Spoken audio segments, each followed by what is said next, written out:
দেশনেত্রী বেগম খালেদা জিয়া শুধু বাংলাদেশ জাতীয়তাবাদী দল নয়, সারা বাংলাদেশের হাল উনি ধরেছিলেন।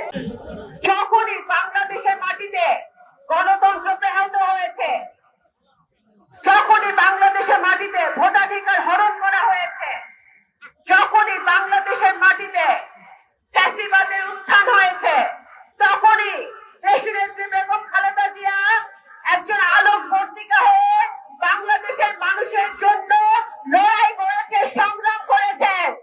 যখন একজন প্রেসিডেন্ট শহীদ রাষ্ট্রপতি জিয়াউর রহমানকে নৃশংসভাবে দেশের মাটিতে হত্যা করা হয়,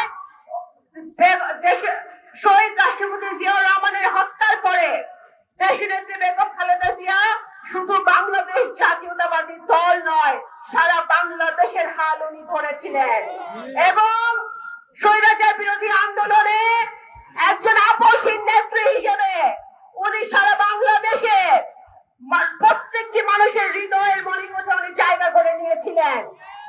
আজ গত 17 বছরে উনি আন্দোলন করেছেন, সংগ্রাম করেছেন, মাঠে থেকেছেন মানুষের মানবাধিকার রক্ষার জন্য, কথা বলার অধিকারের জন্য, গণতন্ত্র প্রতিষ্ঠার জন্য, ভোটাধিকারের জন্য।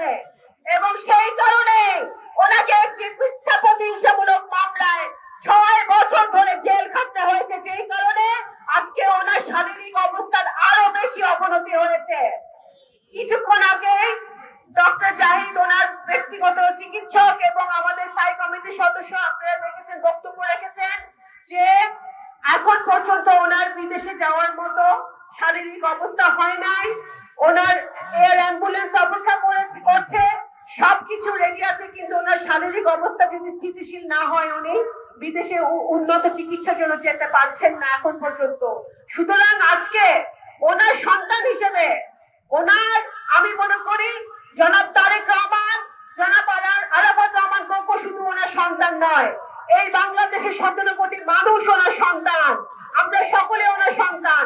এবং আজকে আমাদের দায়িত্ব এবং কর্তব্য, আমরা আর কিছুই হয়তো করতে পারবো না ওনার জন্য, শুধু আমরা দোয়া করতে পারবো যাতে আল্লাহ তাআলা ওনাকে এই মুসিবত থেকে রেহাই দেয়, ওনাকে সুস্থ করে এবং আমাদের মাঝে ফিরিয়ে আনে।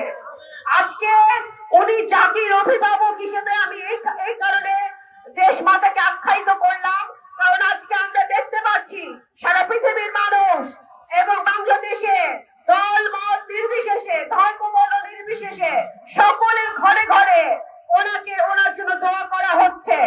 আজকে আপনাদের সকলের প্রতি আমার, আপনাদের মেয়ে হিসেবে, সন্তান হিসেবে, নগরকান্দাবাসীর প্রতি আমার অনুরোধ থাকবে, আমি ব্যক্তিগতভাবে যখন থেকে রাজনীতিতে এসেছি, যখন আমার আব্বার মৃত্যুর পরে আপনারা জানেন 17 বছর ধরে আমি আপনাদের পাশে থাকার চেষ্টা করছি, কতটুকু পারছি সেটা আল্লাহ তাআলা বলতে পারবে, আপনারা বলতে পারবেন। কিন্তু আমার আব্বার মৃত্যুর পর থেকে এখন পর্যন্ত প্রত্যেকটা সময় দেশ মাতা বেগম খালেদা জিয়া আমাকে মাতৃ স্নেহ দিয়েছেন, আমাকে প্রত্যেক রকম ভাবে সহযোগিতা করেছেন এবং এই জিয়া পরিবার, জনাব তারেক রহমান সহ প্রত্যেকে, যাতে আমি নগরকান্দা শালকার মানুষের পাশে থাকতে পারি, আপনাদের জন্য কাজ করতে পারি, আপনাদের পাশে আমার বাবার অবর্তমানে আমার বাবার রেখে যাওয়া কাজগুলো শেষ করতে পারি, সেই কারণে কিন্তু দেশ মাতা বেগম খালেদা জিয়া সর্বোত্তম ভাবে আমাকে সবসময় সহযোগিতা করেছে।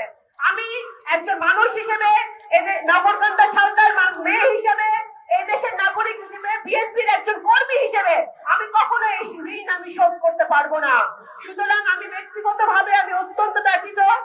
আজকে আমি আপনাদের কাছে, ওনার সব দেশবাসীর কাছে, নগরকান্দা শালকাবাসীর কাছে এতটুকু অনুরোধ করবো, আপনারা সকলে আজকে নামাজ পড়ে ওনার জন্য দোয়া করবেন, যখনই পারবেন ওনার জন্য দোয়া করবেন যেন আল্লাহ তাআলা ওনাকে সুস্থ করে দেয়। আমি আর কথা বাড়াবো না, এরপরে আমাদের দোয়ার মোনাজাত হবে, তারপরে সভাপতির বক্তব্যের মধ্য দিয়ে আমাদের আজকের এই সমাবেশ শেষ হবে।